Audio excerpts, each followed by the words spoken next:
Hello, hello mga katigangers. First break. Ito yung salad of the day. Potato salad. Yung ate ko, manang ko noon, ang sarap niyang magluto ng ng potato salad kasi nung nasa palengke siya, yung hindi na makabenta-benta kasi maliliit eh. Yung parang Jolens lang eh, mas malaki sa Jolens ganyan eh.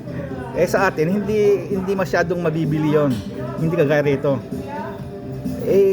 Kapante tangad kanya na sa gawin niya, ito ganito na lang, bayaran mo lang ito.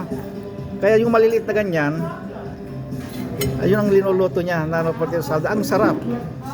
Ewan ko lang ito. Tikman natin ito bago natin ituloy yung ano.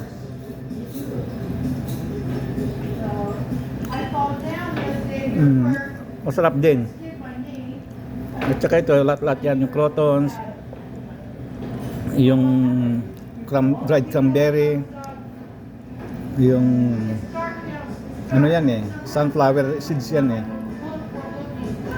Yung kulo ng kapitbahay, nadali na naman. Yung beets, yung cucumber, yun yung